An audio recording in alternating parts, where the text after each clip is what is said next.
Be prepared. This week is disguised as ordinary, but it's a setup for something massive. And today marks the start of a shift you can't undo.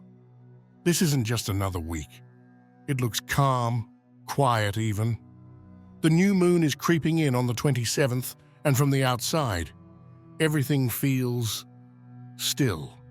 And that's where most people will get caught by surprise. This moon isn't a reset, it's a redirect, and it's ruthless about it. The energy isn't building up loudly, it's doing something much more dangerous. It's waiting. And while everyone's lulled into thinking they've got time, that nothing big is shifting, the moon's already made her moves behind the scenes. If something in your life has recently just closed or a plan fell apart, don't ignore that. That might have been the moon clearing space for something bigger. If that resonates, feel free to share it. And if you feel like it, you can drop 111 alongside your thoughts to lock in the new beginning. And oh, there's one last trick this moon is hiding that almost nobody sees coming. It won't hit until the very end of the month. But when it does, it'll shift everything. I'll explain exactly what it is at the end. So keep watching, because it's the kind of twist that catches you when you least expect it. But first, there's something more important right now. Some of us have been feeling isolated lately, and it's not random. But that's about to change now. You were pulled away from the world for a reason.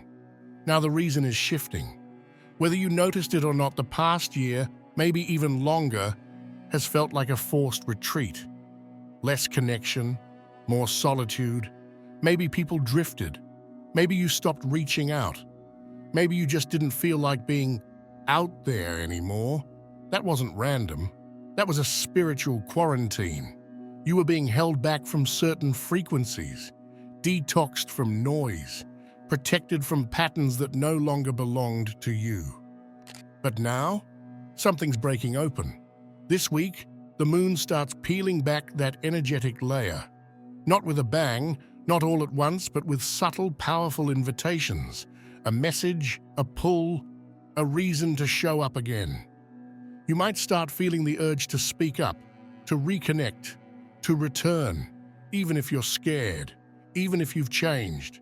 That's the point. The isolation wasn't punishment. It was preparation. Watch your cravings. Not everything that glows is good for your soul. Tomorrow, May 24th, the moon kisses Venus in the sky. A conjunction that looks innocent, soft, maybe even romantic. But don't be fooled. This is not gentle energy. And if you're not paying attention, it could even be dangerous. This isn't love. It's longing. It's that aching pull towards someone or something you can't stop thinking about. That magnetic connection that feels fated, even if you know it might lead you somewhere you're not meant to stay. And here's the twist. That person, that craving, that obsession, it's not about them. It's never about them. It's a frequency, an energetic mirror designed to tempt you, to wake you, to teach you. You might find yourself pulled into a dynamic that's intoxicating but unstable. Someone might reappear. Or maybe you start fantasizing about a version of love you haven't felt in a long time. But the moon doesn't align with Venus to hand you what you want. It aligns to expose what you need. Ask yourself, what am I really chasing? Is it love or is it escape? Is it connection or is it control? Because this isn't just about romance. This can manifest as old habits, obsessions, or even cravings that come out of nowhere. Don't confuse magnetism with alignment. Some things pull you in just to show you what to walk away from. This is one of those moments where the universe whispers, "Are you still falling for the same illusion?" And just when you think you've figured out the pattern, the moon starts moving closer. You're not being haunted by your past, you're being claimed by your future. Right after that Venus entanglement, the moon starts inching toward Earth. On the 25th, she hits perihelion, closest to the sun. On the 26th, she reaches perigee, closest to us. That's not just astronomy, that's a gravitational message. The moon is getting personal, very personal. Have you been feeling like emotions are thicker lately? Like you're not just thinking your memories, but reliving them? That's not just you being sensitive. That's lunar gravity tightening around your soul. This week, your emotional body is being anchored, pulled into the now. Not because everything's falling apart, but because you can't keep floating above what's real anymore. You may notice it in small, subtle ways. A song hits too hard. An old photo sends you spiraling. You feel heavier when you wake up, not tired, just weighty. That's the moon's way of saying, feel it. Not to drown you in emotion, but to bring you back into embodiment. And here's the twist. The closer she gets, the more she exposes. Old emotions, unfinished patterns, feelings you thought were gone, but were just buried. The moon doesn't pull you down, she pulls you in. This week isn't about letting go, it's about letting through. Because if you keep running from what the moon is trying to show you, she'll only keep chasing you, and the next time she gets this close, you'll already be someone else entirely. This isn't manifestation, it's a declaration. Be clear or get lost in the fog. May 27th brings a new moon, but this isn't the typical kind of fresh start people like to romanticize. It doesn't feel lush or fertile. It doesn't burst with clarity or momentum. Instead, it feels hollow, like walking into a room that's been cleared out just hours before you arrived. And yet, that emptiness is the whole point.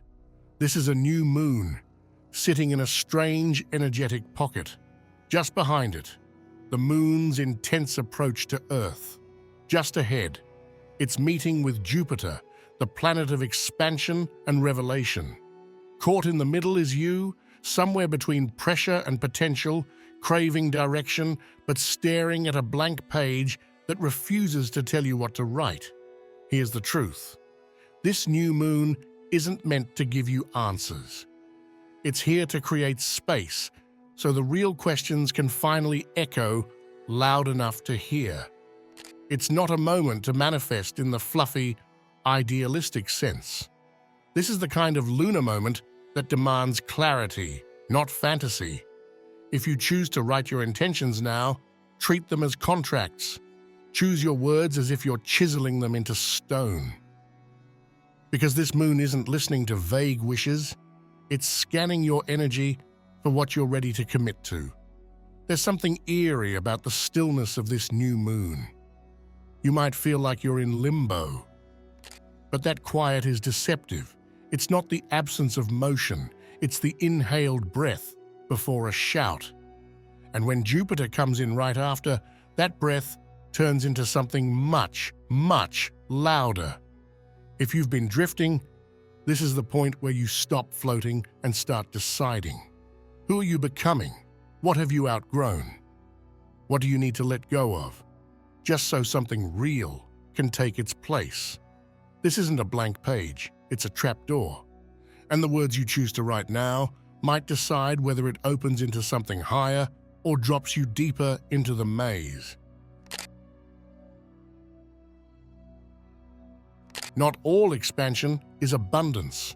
Sometimes it's just the pressure building until you finally burst. On May 28th, the moon conjuncts Jupiter, and the energetic contrast is immediate. Yesterday's stillness becomes today's eruption. Jupiter doesn't arrive quietly. It doesn't tap you on the shoulder and whisper a lesson. It kicks the door down and forces you to feel what you've been dodging. Wherever you've been muted, you might suddenly speak. Wherever you've been small, you might feel the urge to expand. And if you've been bottling up emotions, don't be surprised if they rush to the surface now, raw, real, and unstoppable. This is a moment of spontaneous truth.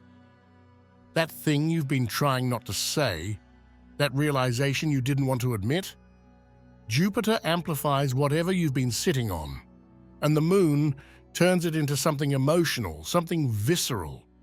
You might feel a rush of clarity, but it could be uncomfortable clarity. You might feel excited or overwhelmed, maybe both at once. And here's where it gets tricky. Expansion sounds nice, right? But not all growth feels good. Sometimes, the universe makes your discomfort bigger on purpose, not to punish you, but to finally make it unavoidable. This is the final planetary push before June begins reshuffling timelines and rewriting paths.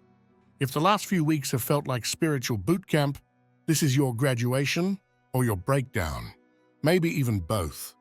And watch out for the temptation to escape. Jupiter rules excess.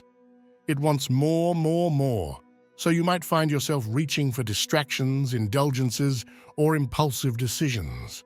Be aware of what you're running toward and what you're running from. Jupiter doesn't just show you the truth, it magnifies it until you can't ignore it anymore. If your reality suddenly feels too loud, it's because you're finally hearing what's been echoing under the surface for a long time. You're not dizzy, you're being drained. Between May 25th and 27th, the moon doesn't just move through the sky, it moves through you. It hits perihelion on the 25th, perigee on the 26th, and resets at the new moon on the 27th. To most people, these are just cold astronomical coordinates. But to the sensitive, the intuitive, the energetically tuned in, this 3-day window feels like psychic pressure being wrung out of the soul. Think of it like this. The moon is squeezing closer to both Earth and Sun, like a cosmic vice. And what happens when something squeezes? What's inside comes out. These aren't just moon events, they're an energetic extraction process. During these days, don't be surprised if your body starts acting strange. People report sudden waves of dehydration even when they've been drinking plenty of water. Vertigo, disorientation, that weird floating while grounded feeling, ringing in the ears that comes and goes like static tuning in and out of a forgotten frequency, and then there's the sleep or lack of it. Waking up at 3:33 a.m. with no reason, feeling like something is watching or like something is trying to speak through you. These aren't random glitches. They're reactions to the energetic compression happening all around you. What makes this stretch so intense is that it's not just pulling from you. It's pulling from your lineage, your fears, your subconscious attachments. Things you thought were buried, but were really just sitting under the skin of your energetic field. This is the moon, functioning like a spiritual sponge, soaking up the old, the forgotten, the unresolved, and wringing it out through your body, your moods, your reactions. This isn't illness. It's energetic detox. It's like your system is rejecting anything you can't take with you into the next chapter, and it's using your physical form to do it. If you're feeling off, don't panic, but do pay attention. You're not being punished, you're being purged. And right when you think the pressure's easing, that's when the emotional plot twists start. Your soul may stay the same, but your compass is recalibrating. This week, something strange happens. People backpedal, decisions dissolve. You might feel sure about one thing in the morning, then completely reverse course by sunset. Don't fight it. This is the chaos of emotional realignment. Call it spiritual reversal syndrome. It happens when energy moves too fast for logic to keep up. The moon is shifting rapidly, and it's been under pressure from multiple sides: solar, planetary, even ancestral. So what happens? Emotional instincts, your gut feelings, start flipping.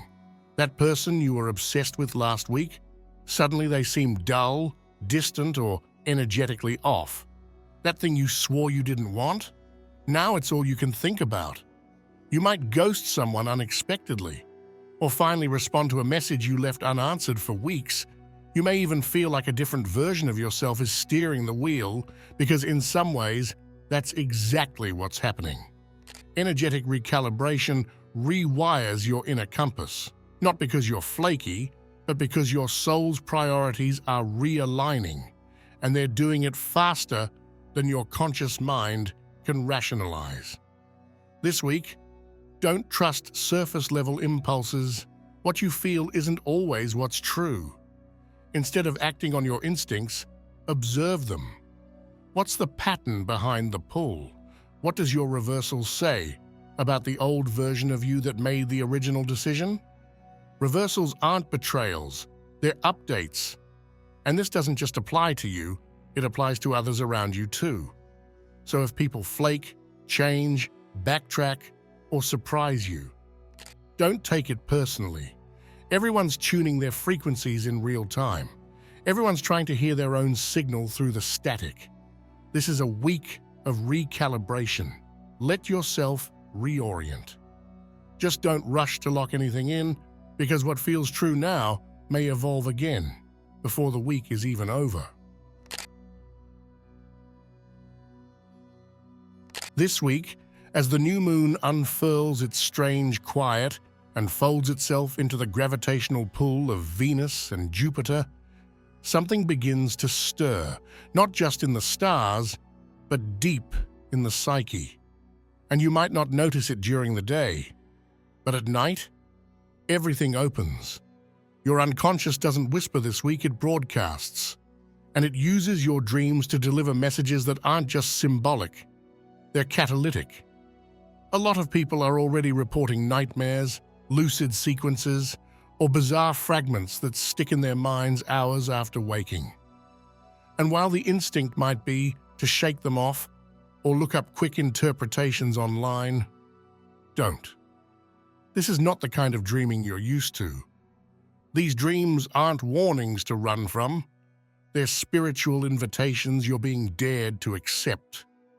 That creature chasing you through a hallway that never ends, it's not hunting you, it's herding you. That recurring image of drowning, falling, being locked in, it's showing you where your resistance lives. The monsters this week aren't evil, they're messengers wearing masks. They're your buried selves knocking from the inside, saying, "You're ready for this now." When the unconscious becomes the loudest voice in the room, you better stop pretending you can't hear it.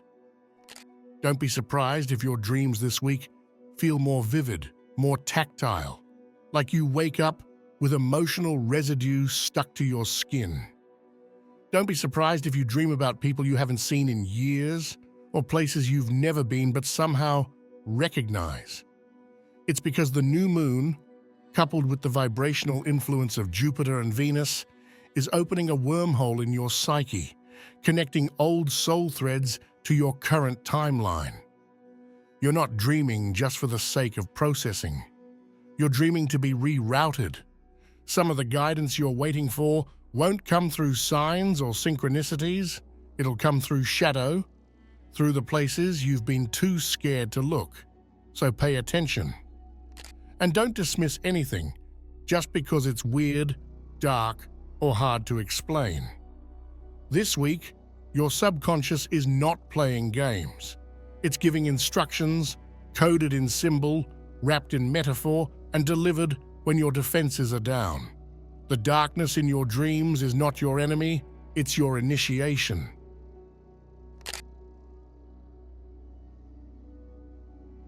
People don't go distant when they're done with you.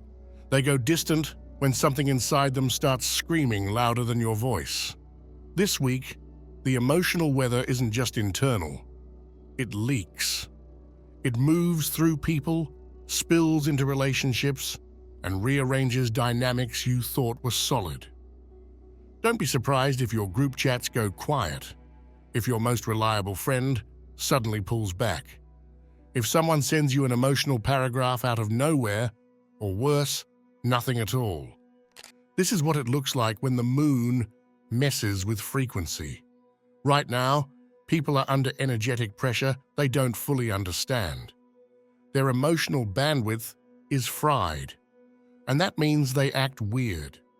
Not because they're fake, flaky, or over you, but because something inside them is recalibrating too fast for their identity to catch up. That friend who suddenly overshares after months of being chill, they're leaking. That ex who randomly watches your story after a year of silence, they're pinging your field. The person who disappears mid-conversation, they're overloaded, not uninterested. Strange behavior isn't always a betrayal, it's often just unprocessed evolution. Think of this like a mass psychic update running in the background of everyone's operating system. The closer we get to June, the more things scramble, because the current energies are trying to shove people out of outdated emotional loops. That makes humans glitch. They cancel plans with no reason. They reconnect awkwardly. They ghost, resurface, confess things, contradict themselves. It's not personal, it's planetary. But here's the thing. Just because it's universal doesn't mean you should ignore it. This is the week to watch closely, not to react, but to understand. See who cracks under the pressure. See who reveals more than they intended. See who disappears and doesn't come back, and who tries, in their messy way, to stay close anyway. This isn't the week to force clarity from others. It's the week to observe their chaos and let it tell you what they've been too afraid to say. The moon doesn't just reflect, it plots. Remember at the very beginning when I said the moon had one last trick up its sleeve? This is it, the part no one's expecting. The piece that doesn't look important until it flips the entire pattern on its head. Between May 28th and 30th, something subtle is going to slip through the cracks. Not loud, not chaotic, just off. Like a moment that seems too perfectly timed to be random. A message you almost delete. A dream that feels like a memory. A silence that says more than any words could. That's the moment. That's the shift. You won't recognize the twist until you realize it was always there, hiding inside the quiet. The truth is, the moon has been moving like a quiet architect all month. Every emotional shift, every odd encounter, every high and low, it's all been construction. Laying energetic scaffolding, redirecting your attention, whispering, not yet, not here, keep going. And now, in these final days of May, the curtain starts to lift. The strange pull you felt, the weird tension under the surface. It's not paranoia, it's prophecy. This is the moon's reveal, not explosive, but surgical. A small pivot that redirects everything. Watch for it. An odd conversation, a decision that feels bigger than it should, a coincidence too precise to be coincidence. You may want to write down your dreams these nights, even if they make no sense. Revisit an old note, a text from early May, or a journal entry you forgot you wrote. There's a thread there, a map hidden in memory, something you missed before, and that something is the exact key that unlocks June. What you ignored before is the key to what comes next. This final trick isn't just a twist, it's the reveal that makes the whole story click. So don't rush past it. Don't assume the end of the month means the end of meaning. The moon doesn't close chapters with a bang, it seals them with a whisper. And just when you think you've figured it all out, it leaves one last message tucked beneath the surface, waiting for the ones who are still paying attention. So here's your final mission before June begins. Stay alert. Don't rush to label what happens next. The meaning might not arrive until days later, like a puzzle piece that only fits once the rest of the picture is built. Because May isn't ending. It's handing you the code. And June, that's when you finally get to use it. The future doesn't always announce itself. Sometimes it just slips in when you're not looking. If you're still watching, I'd like to thank you for your attention. If you enjoyed the content and want to see more, please consider clicking the subscribe button. Your support is very appreciated. Feel free to share your experiences or thoughts in the comments below. Until next time, take care and subscribe for more insightful content.